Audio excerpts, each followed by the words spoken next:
para que entremos en el modo de Navidad y bueno, simplemente porque es hermoso. Hoy quiero leerles el cuento del cascanueces.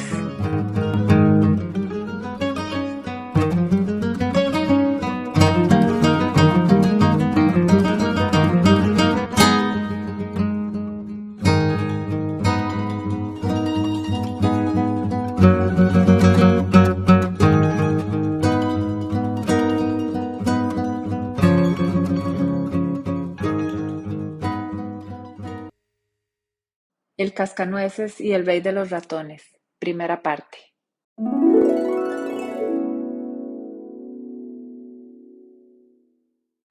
Estás a punto de entrar a la casa de los Stahlbaum, donde ya es Navidad, y como todos los años, los niños reciben maravillosos regalos, pero esta vez será más especial, porque un nuevo miembro se integra a la familia. Un cascanueces llega para hacerles la vida más fácil y divertida, pero este no es un cascanueces cualquiera. Él es muy especial y valeroso, tanto que se enfrentará al ejército del rey ratón y dirigirá las tropas de húsares y juguetes para lograr la victoria. Pero esto no es todo, porque aunque no es un típico cuento de hadas, aquí también hay hechizos. Si quieres saber más, acompáñanos a escuchar la historia que el padrino Drosselmeyer cuenta a los niños. Nochebuena. Durante el largo, largo día del 24 de diciembre, los hijos del doctor Stahlbaum tuvieron prohibido entrar al recibidor y aún más entrar al salón contiguo. Federico y María se arrellanaron en un rincón del cuarto trasero. El crepúsculo había llegado y los hermanos se sentían tristes y temerosos, pues no habían visto la luz en todo el día, como solía ocurrir por esas fechas. Con gran sigilo, Federico le susurró a su hermana menor, de apenas 7 años, que desde la mañana había escuchado crujidos y ocasionales golpecitos en la habitación prohibida. Hacía no mucho había visto también a un hombrecillo taciturno con un gran cofre bajo el brazo que cruzó el umbral a hurtadillas. Sabía que no era otro sino el alto consejero Drosselmeyer, su padrino. Al oír la noticia, María aplaudió de gusto y exclamó: ¡Ay, qué cosas hermosas nos habrá hecho el padrino Drosselmeyer esta vez! El magistrado Drosselmeyer no era un hombre particularmente atractivo. Era delgado y de baja estatura. Tenía muchas arrugas en el rostro, sobre el ojo derecho llevaba un enorme parche negro y estaba calvo, razón por la cual usaba una simpática peluca blanca que curiosamente era una pieza muy ingeniosa hecha de cristal. De hecho, el padrino era un hombre muy ingenioso que sabía todo de relojes y hasta sabía fabricarlos. Por ende, si alguno de los hermosos relojes de la casa del doctor Stahlbaum se enfermaba y dejaba de cantar, el padrino Drosselmeyer lo atendía cuanto antes. Para ello, debía retirarse la peluca de cristal, quitarse el abrigo café, ponerse un delantal azul y picotear el reloj con instrumentos puntiagudos que casi siempre angustiaban a la pequeña María. Pero al reloj no le dolía, por el contrario, volvía a la vida y de inmediato repiqueteaba, tintineaba y cantaba para beneplácito de quien lo escuchara. Cada vez que el padrino iba de visita, llegaba con algo bello en el bolsillo para los niños, a veces con un hombrecillo que movía los ojos y hacía reverencias, otras con una cajita de la que al abrirla salía un pajarito. A veces era una cosa, a veces otra. En Nochebuena siempre llegaba con algo hermoso preparado para ellos, que le había costado mucho trabajo y que por ende era cuidadosamente resguardado por los padres después de que los niños lo recibieran.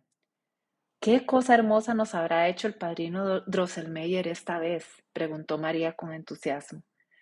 Federico opinaba que en esa ocasión no podría ser más que un castillo en el que toda clase de elegantes soldados marchaban de lado a lado, realizando sus maniobras.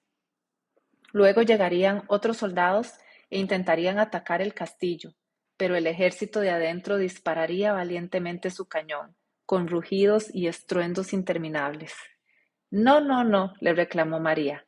El padrino Drosselmeyer me habló de un bello jardín donde hay un lago muy grande en el que nadan cisnes muy hermosos con collares de oro alrededor del cuello y cantan las canciones más dulces. Y más allá del jardín sale una niñita que va hacia el lago y atrae a los cisnes hacia la orilla y los alimenta con un pastel delicioso. Los cisnes no comen pastel, la interrumpió Federico con brusquedad. Ni siquiera el padrino Drosselmeyer podría construir un jardín entero. Además, apenas si podemos disfrutar sus regalos, pues casi de inmediato nos los guardan. Me gusta más los que nos regalan mamá y papá, pues eso podemos quedárnoslo y hacer con ellos lo que nos venga en gana. Otra vez volvieron a especular sobre qué podría ser el regalo. María pensaba que la señorita Gracia, su muñeca grande, ya estaba muy viejita, pues con frecuencia se caía torpemente de lado y con cada caída le quedaban marcas en la cara. En cuanto a la pulcritud de su vestido, no había nada más que hacer. Regañarla no servía de nada. Federico, en cambio, declaró que en su establo hacía falta un caballo zaino y que a sus tropas les faltaba un cuerpo de caballería, lo que papá sabía bien. Para entonces ya había oscurecido. Federico y María se acurrucaron uno junto al otro y decidieron guardar silencio. El suave viento silbaba a lo lejos y por momentos se escuchaba una sutil música dulce. De pronto, un ruidito agudo llamó su atención. Tilín, tilín, las puertas se abrieron de golpe y la luz que entró desde el recibidor fue tan cegadora que los hermanos se pusieron de pie y exclamaron con la mirada fija en el umbral: ¡Ay, ay! Entonces entraron mamá y papá, los tomaron de las manos y les dijeron: Vengan, queridos hijos, vengan a ver qué les trajeron en Navidad este año.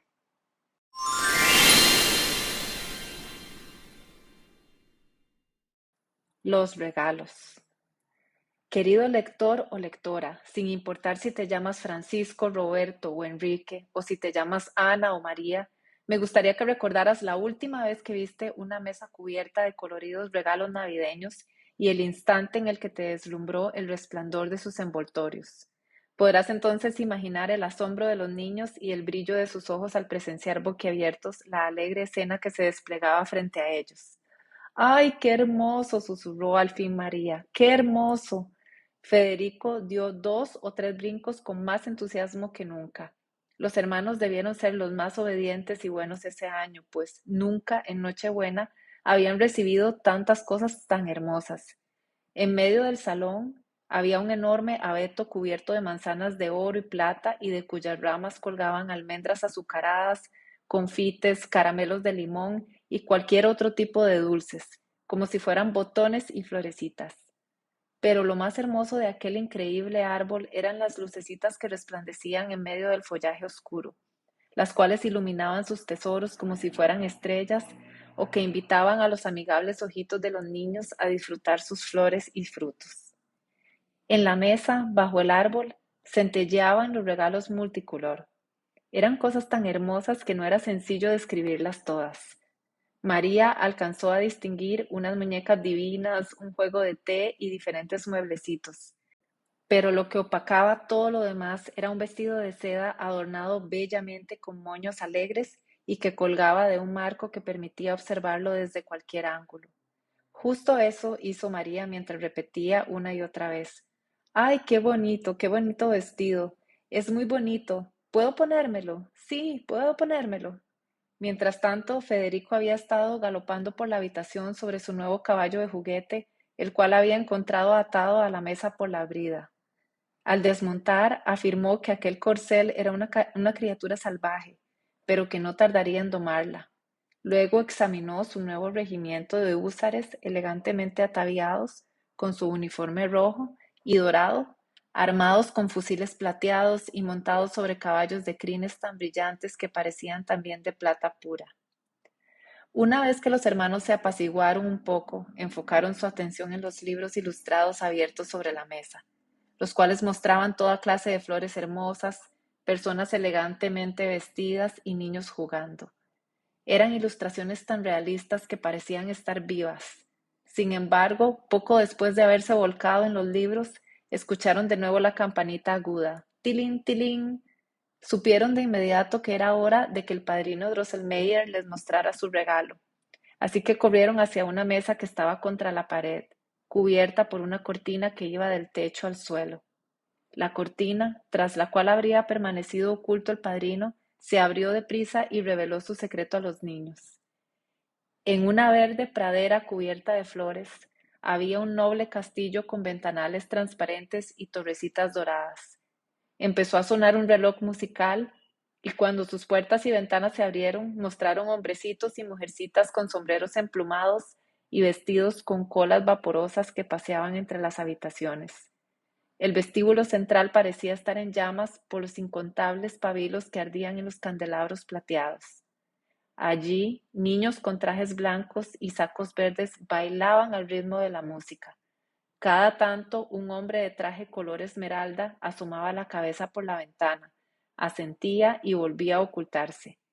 Una versión diminuta del padrino Drosselmeyer, no más grande que el pulgar de papá, salió por la puerta del castillo, miró a su alrededor y volvió a entrar. Federico, quien tenía los brazos apoyados en la mesa, observaba maravillado el hermoso castillo y las figuritas que paseaban y bailaban. Quiero entrar en tu castillo, padrino Drosselmeyer, dijo Federico. El alto consejero le dio a entender que aquello no sería posible, y tenía razón, pues era una tontería que Federico deseara entrar en un castillo cuyas torrecitas doradas no eran siquiera del tamaño de su cabeza. Federico lo entendió. Después de un rato de observar repetidas veces a los hombres y mujeres que iban de un lado a otro, a los niños que bailaban, al hombre de traje esmeralda que se asomaba por la ventana y al padrino Drosselmeyer que salía por la puerta siempre de la misma manera, Fred exigió con impaciencia: Sal ahora por la otra puerta, padrino Drosselmeyer. Eso jamás podrá ocurrir, querido Federico, contestó el alto consejero. Bueno, continuó Federico, entonces haz que el hombrecito verde que se asoma por la ventana camine por el castillo como los demás. Eso tampoco podrá ocurrir, insistió el alto consejero. Entonces que bajen los niños, gimoteó Federico. Quiero verlos más de cerca. Nada de eso podrá ocurrir, contestó el alto consejero un poco irritado. El mecanismo debe permanecer intacto. Así que nada de eso puede ocurrir, gimoteó de nuevo Federico. Escúchame, padrino Drosselmeyer. Si todas esas figuritas festivas que están en el castillo solo pueden hacer la misma cosa una y otra vez, no sirven de mucho y ya no me interesan. Dame mis húsares, que a esos les puedo ordenar que avancen o retrocedan, pues no están confinados a una casa. Dicho eso, salió disparado hacia la enorme mesa, subió a su regimiento a los caballos de plata y los hizo galopar y pelear a capricho. De igual modo, María se había distraído con otra cosa, pues a ella también la habían aburrido ya los paseos y los bailes de los habitantes del castillo. Sin embargo, dado que era una niña muy buena y gentil, lo hizo con mucho mayor disimulo que su hermano Federico. El alto consejero Drosselmeyer se volteó entonces hacia sus padres. Un trabajo tan ingenioso como este no está hecho para niños tontos, les dijo bastante frustrado. Desarmaré de nuevo mi castillo y me lo llevaré a casa. En ese instante, la madre dio un paso al frente, pues sentía curiosidad por conocer los secretos del mecanismo que ponía en marcha las figuritas del castillo. El alto consejero lo desarmó por completo y luego volvió a armarlo. Mientras lo hacía, recobró nuevamente el buen ánimo y les regaló a los niños unos muñequitos marrones de hombres y mujeres que tenían las caras y las manos y los pies dorados. Estaban hechos de dulce acacia y despedían un exquisito aroma a pan de jengibre que a los niños les fascinó. A petición de su madre, Luisa, la hermana mayor se había puesto el vestido nuevo que le habían regalado y se veía muy hermosa con él. Cuando llegó el turno de María, ella deseó seguir admirando un rato más en su percha, lo cual le fue concedido con gusto.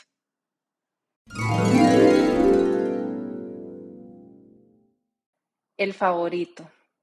La realidad era que María no quería alejarse de la mesa porque había descubierto que había algo más ahí que nadie había visto. Tras la marcha de los húsares de Federico que se habían alineado cerca del árbol, quedó al descubierto un peculiar hombrecito que estaba parado discretamente en un rincón, como si esperara su turno para ser visto. No podía decirse que fuera un hombrecillo de buen ver, pues su cuerpo ancho y fuerte no guardaba proporción alguna con las esbeltas piernitas que lo sostenían, y su cabeza era muy voluminosa en comparación con el resto. Su vestimenta elegante, sin embargo, compensaba aquellos defectos y le infundía un aire de buen gusto y respetabilidad. Portaba una hermosa casaca de husar de un violeta brillante que se ataba con cintas blancas y botones. Sus pantalones eran del mismo color y traía puestas las botas más impecables que cualquier escolapio u oficial militar hubiera podido calzar, las cuales se ceñían a sus piernas como si las trajera pintadas. Junto con aquel atuendo peculiar, de la espalda le colgaba una delgada capa sosa que daba risa porque parecía estar hecha de madera, mientras que en la cabeza llevaba un gorro de leñador.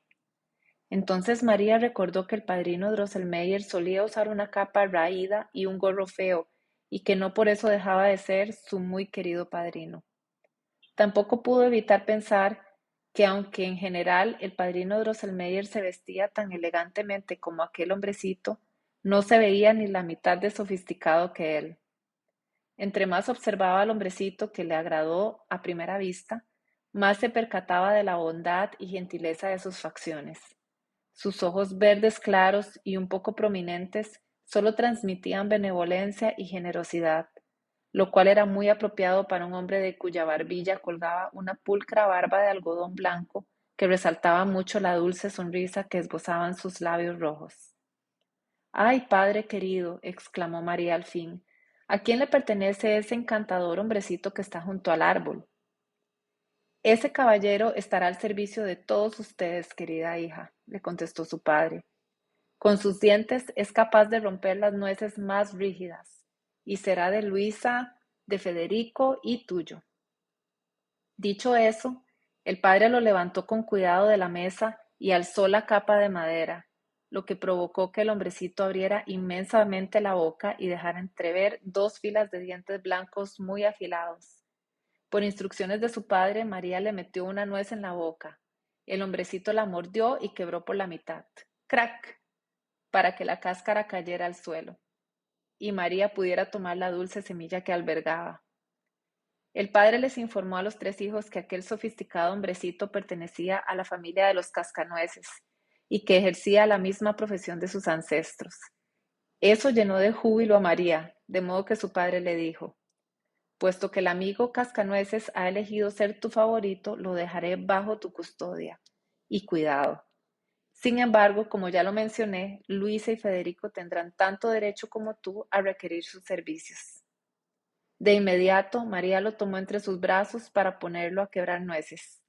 No obstante, eligió las más pequeñas para que el hombrecito no tuviera que abrir tanto la boca, pues no era un gesto que le favoreciera. Luisa se sentó a su lado y pidió que el amigo Cascanueces hiciera por ella lo mismo, lo cual pareció complacerlo mucho, pues no dejó de sonreír amablemente en todo momento. Dado que Federico se había cansado ya de montar a caballo y de dirigir a los húsares, al escuchar el alegre crujido de las nueces corrió hacia donde estaban sus hermanas y se rió a todo pulmón al ver al gracioso hombrecito, el cual empezó a pasar de mano en mano una vez que Federico decidió participar en el juego interminable de cascar nueces. Federico eligió las más grandes y duras y las metió con tal fuerza que tras el crujido de la cáscara el hombrecito perdió 3 dientes y la quijada se le aflojó. ¡Ay, el pobrecito cascanueces! Exclamó María y se lo arrebató a Federico. ¡Qué tipo tan tonto! Afirmó Federico. ¿Cómo va a ser un buen cascanueces si tiene mal los dientes? No entiende su oficio. Dámelo, María. Lo haré pelar nueces aunque pierda todos los dientes y hasta la barbilla en el camino. ¿Por qué te importa tanto este hombrecito? No, no, no, exclamó María entre lágrimas. No te daré a mi querido Cascanueces. Mira con cuánta tristeza me ve y me enseña su boquita. No tienes corazón. Tú golpeas a tus caballos y hace poco que hiciste a uno de tus soldados le dispararan en la cabeza. Eso no tiene nada de malo, contestó Federico. No lo entiendes. Además, el Cascanueces es tan mío como tuyo, así que dámelo. María empezó a llorar amargamente y envolvió tan rápido como pudo al doliente Cascanueces con su pañuelo de bolsillo. Entonces se acercaron sus padres, acompañados del padrino Drosselmeyer. Por desgracia, este último se puso del lado de Federico, pero el padre intervino. Puse expresamente al Cascanueces al cuidado de María y es un hecho que eso es lo que más necesita en este momento. Ella tiene absoluta autoridad sobre él y nadie puede disputársela. Además, no veo por qué Federico querría mantener activo a quien fue herido en combate. Como buen soldado debe saber que no se espera que los caídos ocupen su lugar asignado en las filas.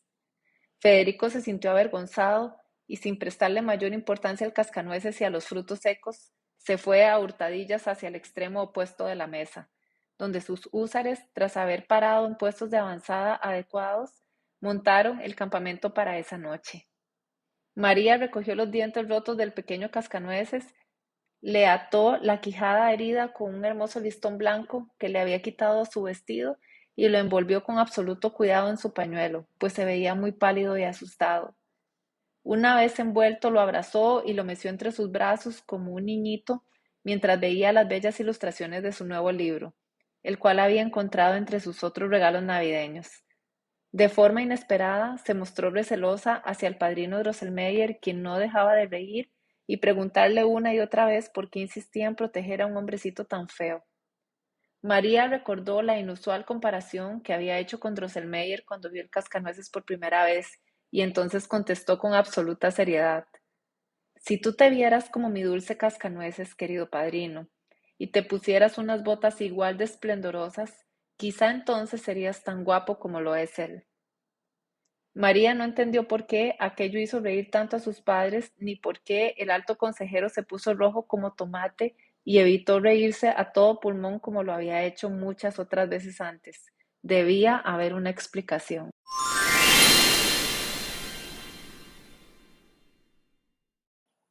La Torre de los Asombros.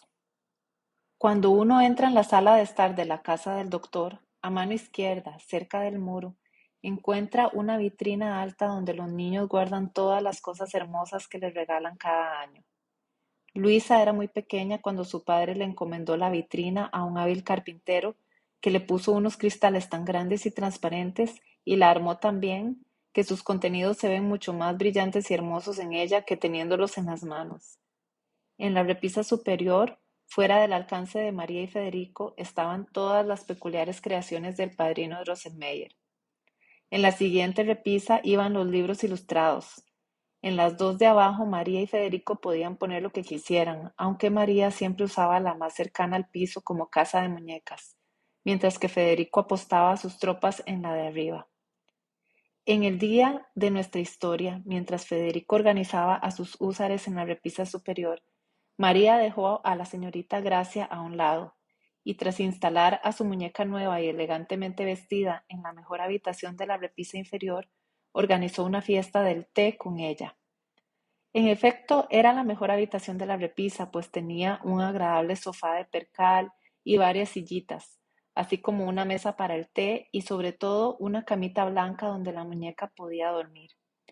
Todo estaba acomodado en un rincón de la vitrina, de cuyas paredes colgaban alegres cuadritos, por lo que era fácil suponer que la muñeca nueva, la señorita Clara, viviría cómodamente en esos aposentos. Antes de que anocheciera, horas después de que el padrino Drosselmeyer se hubiera ido a casa, los niños siguieron jugando en la repisa a pesar de la insistencia de su madre de que ya era hora de dormir. Es verdad que a estos pobres, anunció Federico finalmente, refiriéndose a sus húsares, les vendría bien descansar un poco, pero mientras yo siga aquí no se atreverán siquiera a cabecear. Dicho eso, se fue a su habitación.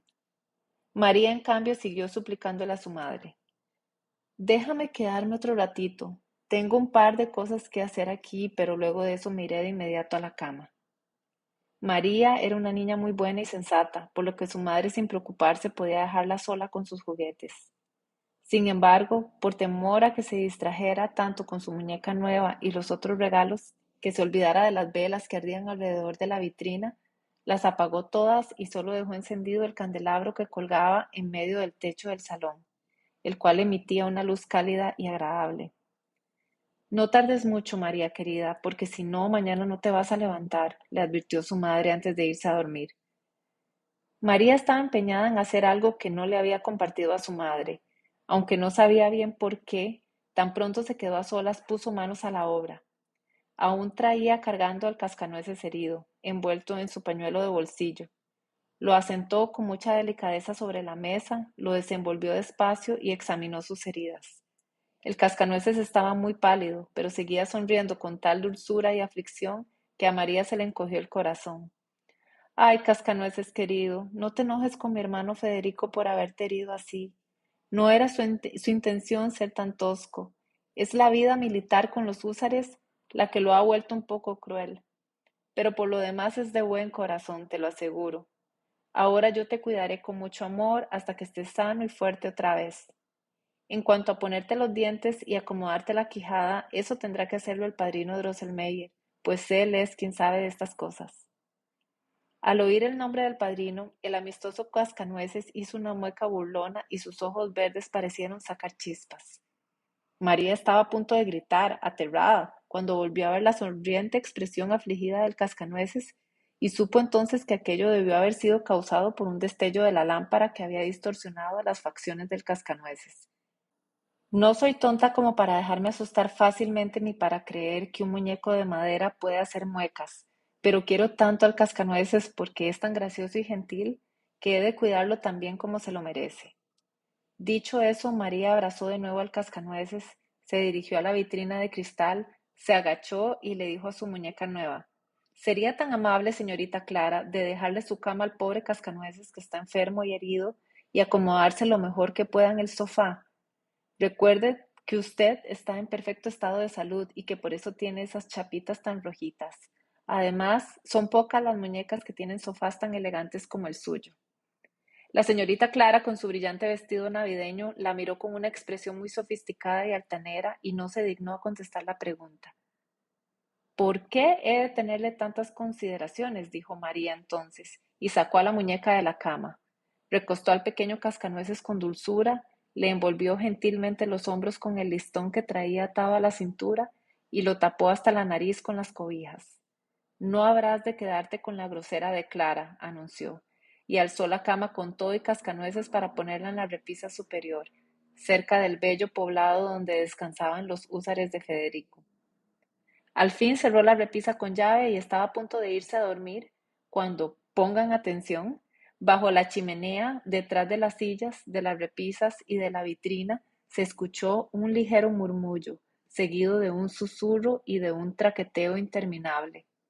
El gran reloj empezó a sonar cada vez más con fuerza, pero sin dar lugar a las campanadas pertinentes. María volteó para verlo, distinguió el enorme búho sentado en la cima, con las alas tan extendidas que cubrían por completo la cara del reloj y la cabeza tan erguida que su horrendo pico chato y torcido lo hacía parecer un gato. El reloj siguió sonando con fuerza, pero esta vez hablaba con claridad. Tic-toc, susurra el reloj. Tic-toc, vendrá el rey ratón. Tic-toc con la vieja canción. Tic-toc sin causarle temor. Tic-toc, un suave tremor. En ese momento se escuchó el eco sordo de las 12 campanadas. María empezó a temblar de miedo y estaba a punto de echarse a correr cuando vio al padrino Drosselmeyer sentado en el lugar del búho, con el abrigo café extendido como si fueran alas. Entonces se armó de valor y le gritó entre sollozos: ¿Qué haces allá arriba, padrino Drosselmeyer? No me asustes ni seas cruel, padrino. En ese instante, por todas partes se escucharon chillidos y chirridos, seguidos del ruido de miles de patitas que corrían y galopaban detrás de las paredes, y miles de lucecitas centellearon entre los resquicios del piso. Pero no eran luces en realidad, sino el destello de muchos ojitos que le anunciaron a María la presencia de incontables ratoncitos que se asomaban por todas partes antes de entrar en la habitación. Por un rato continuó el galope mientras más y más grupos de ratones de todos tamaños cruzaban la estancia y se acomodaban en filas y columnas, tal como Federico solía acomodar a sus soldados antes de una batalla. A María aquello le pareció muy gracioso, pues a diferencia de la mayoría de los niños, nunca había sentido aversión hacia los ratones. Gracias a eso, su temor fue cediendo poco a poco, pero de pronto escuchó un chillido tan ensordecedor y terrible que fue como si le echaran un balde de agua helada en la espalda. Y no se imaginan lo que vino después. Sé muy bien, queridos lectores, que al igual que el valiente y sabio general Stahlbaum, ustedes poseen un corazón gentil. Sin embargo, si hubieran sido testigos de lo que María vio aquella noche, sin duda alguna habrían huido despavoridos. Estoy seguro de que se habrían subido a la cama de un brinco y se habrían tapado la cabeza más de lo necesario para no pasar frío. Pero la pobre María no pudo hacer eso, pues verán, Cerca de sus pies hubo una pequeña explosión de arena, cal y cascajo que parecía causada por una fuerza subterránea.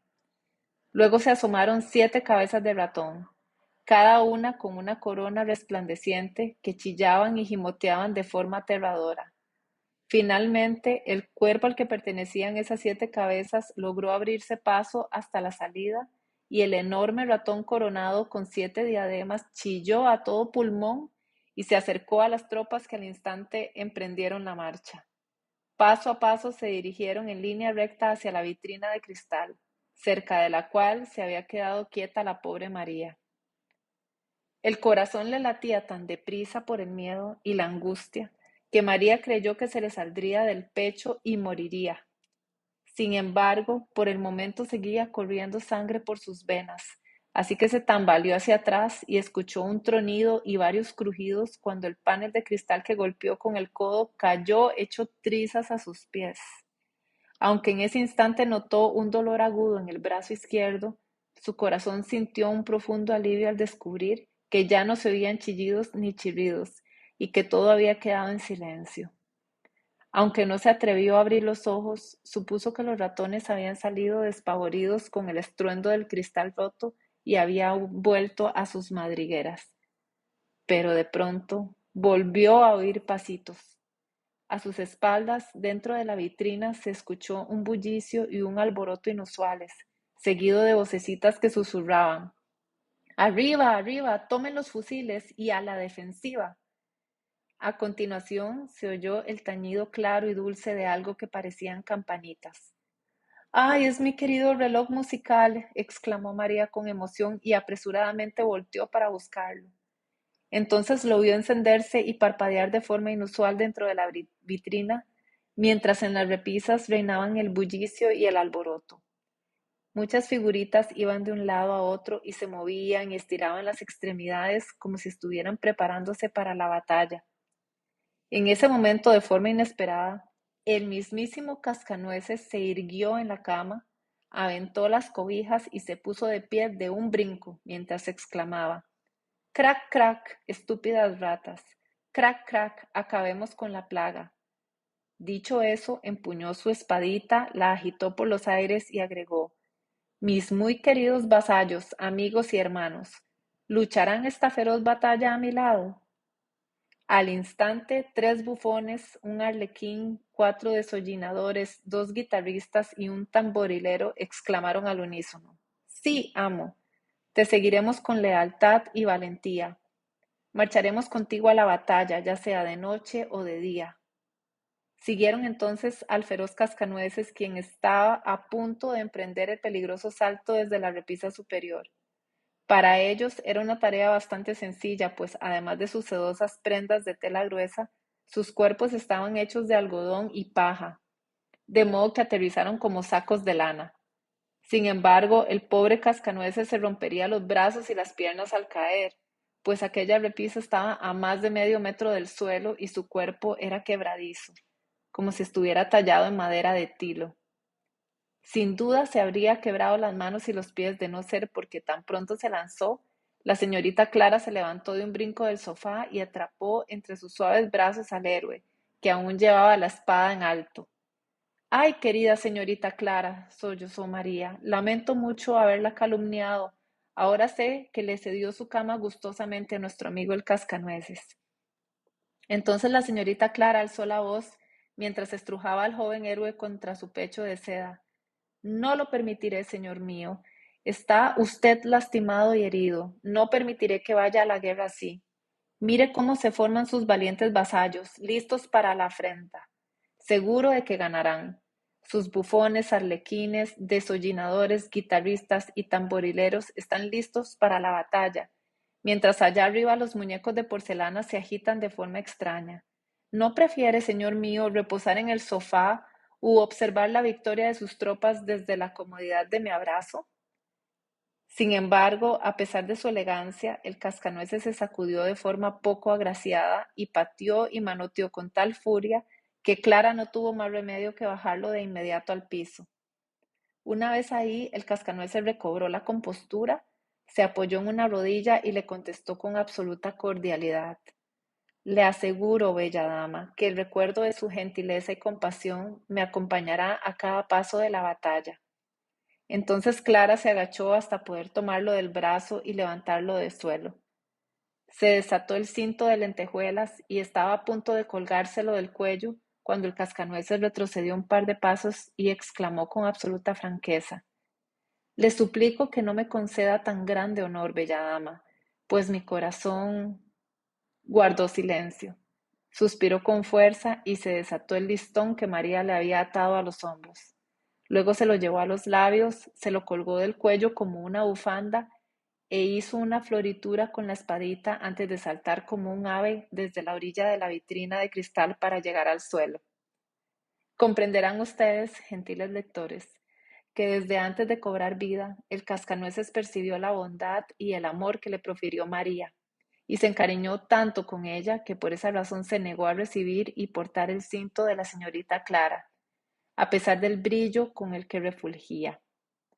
El leal y honesto cascanueces prefería ostentar el discreto listón de María. ¿Qué pasaría entonces? Tan pronto el cascanueces salió de la vitrina, se escucharon de nuevo los chillidos y chirridos de los ratones. Los batallones de roedores malditos se habían escondido bajo la gran mesa, mientras que encima de ella se erguía el aterrador ratón de 7 cabezas. ¿Qué iba a ocurrir después?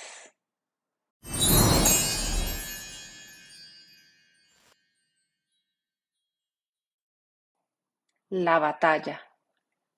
Toca la marcha de guerra, vasallo tamborilero, gritó el cascanueces a todo pulmón, y de inmediato el tamborilero empezó a tocar su instrumento con tanta pericia que las ventanas de la vitrina se estremecieron y retumbaron de nuevo. Al percibir el tremor y el taqueteo interno, María se percató de que las cajitas en las que estaba acuartelado el ejército de Federico empezaron a abrirse, y los soldados fueron saliendo de un brinco, y descendieron hasta el estante inferior, donde cerraron filas con absoluta pulcritud. El cascanueces corrió de un lado a otro, enunciando frases que inspiraran a las tropas. Que no se escuche ni el menor trompeteo, exclamó con furia, pues temía que no lo escucharan, y luego se volteó hacia Arlequín, quien estaba un poco pálido y meneaba su larga barbilla, y le dijo con absoluta seriedad: Sé que usted es muy valiente y experimentado, general. Necesitamos un ojo agudo y perspicaz que sepa actuar en el momento indicado, así que lo pondré al mando de la caballería y la artillería. Usted no necesita un caballo porque tiene piernas muy largas y puede avanzar a zancadas. Confío en que estará a la altura de su deber. Dicho eso, Arlequín se llevó 2 delgados dedos a la boca y emitió un chiflido tan ensordecedor que parecía como si cientos de agudas trompetas estuvieran sonando alegremente. Luego hubo otra conmoción en la vitrina. Primero se escuchó un relincho, seguido de pisotones. Y entonces, ¡sorpresa! Los coraceros y dragones a caballo de Federico, acompañados de los húsares recién llegados, marcharon hasta alcanzar a los primeros batallones. Uno por uno, los nuevos regimientos desfilaron frente al cascanueces, acompañados de pendones coloridos y marchas de guerra, y formaron largas filas en el piso de la habitación. Frente a ellos iba el cañón de Federico, rodeado por los cañoneros que no tardaron en dispararlo. ¡Pum! ¡Pum! Y María alcanzó a ver que los ratones sufrían bajo el fuego enemigo, que las esferas de frutas escarchadas se sumergían en la densa masa de roedores y la cubrían de azúcar, y que el ataque hacía que los desordenados enemigos se dispersaran. Pero el mayor daño lo hizo la pesada artillería montada sobre el taburete de mamá, que disparó sin parar semillas de comino y derrumbó a varios de los oponentes. Aún así, los ratones siguieron acercándose hasta que al fin tumbaron a algunos de los cañoneros, pero entonces vinieron más disparos. ¡Pum! ¡Pum! María no logró distinguir lo que estaba ocurriendo a causa del humo y el polvo. Sin embargo, de lo que no quedaba duda era que cada uno de los ejércitos estaba peleando con todo su vigor y que la victoria tardaría en decidirse. Los ratones no dejaban de desplegar tropas que con mucha pericia usaban sus ondas cuyos proyectiles plateados llegaban hasta la vitrina. Clara y Gracia corrían de un lado a otro, desesperadas. ¿Acaso he de morir en la flor de la juventud? Preguntó Clara. Para esto me he cuidado tanto, exclamó Gracia. para perecer entre estas cuatro paredes? Luego se abrazaron y gritaron con tal pavor que sus voces se alzaron por encima del caótico tumulto de la batalla. Es casi imposible imaginar aquella escena, queridos lectores. Era una mezcla brutalmente confusa de rugidos, disparos, chirridos, crujidos y estallidos. Cada tanto, mientras el rey ratón gritaba y chirriaba, se oían las órdenes que emitía el cascanueces con su voz potente y se le veía marchando entre los batallones en pleno fuego abierto.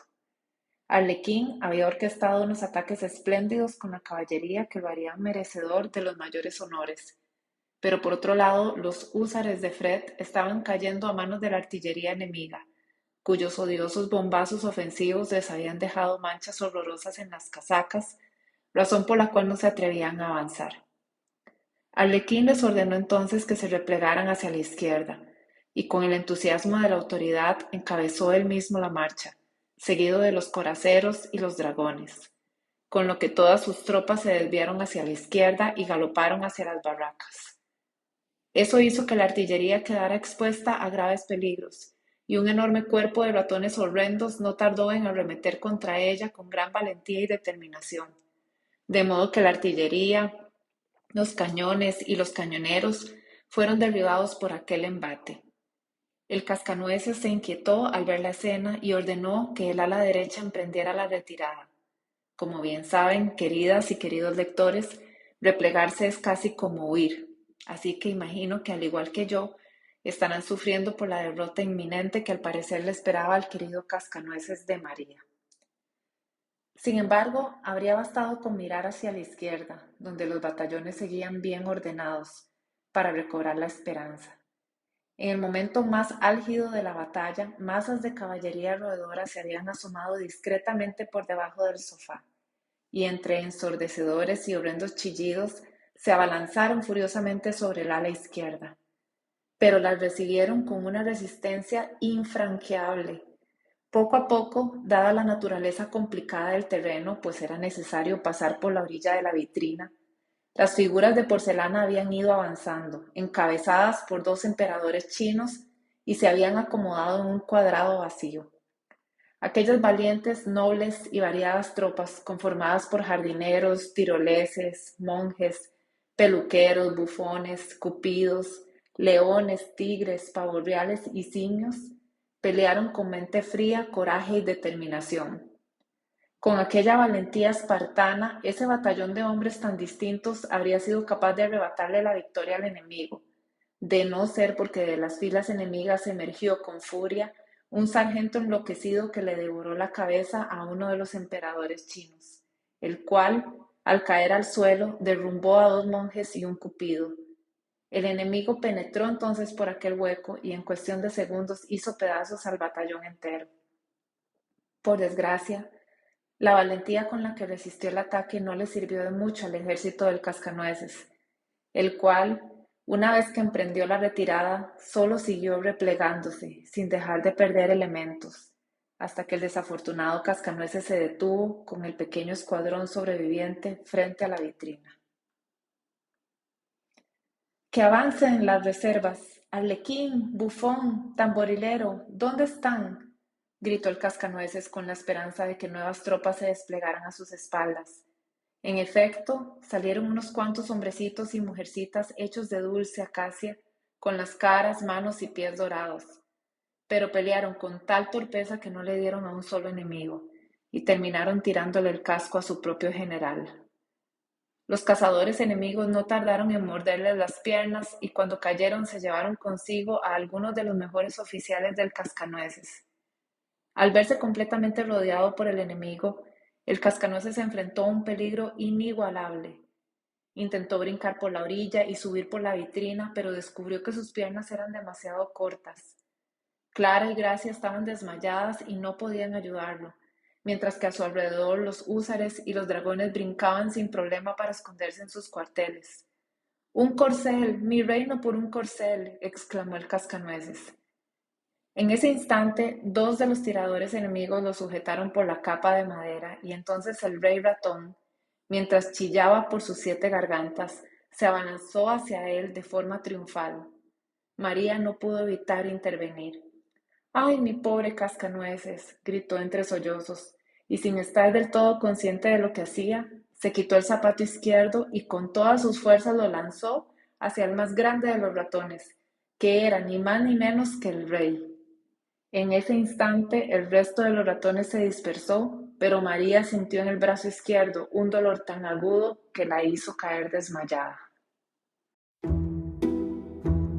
Llegamos al final de la primera parte del cuento. Espero que les haya gustado muchísimo. Para mí ha sido un placer leerles este cuento tan hermoso y espero que estén atentos a la segunda parte. Muchas gracias. Hasta luego.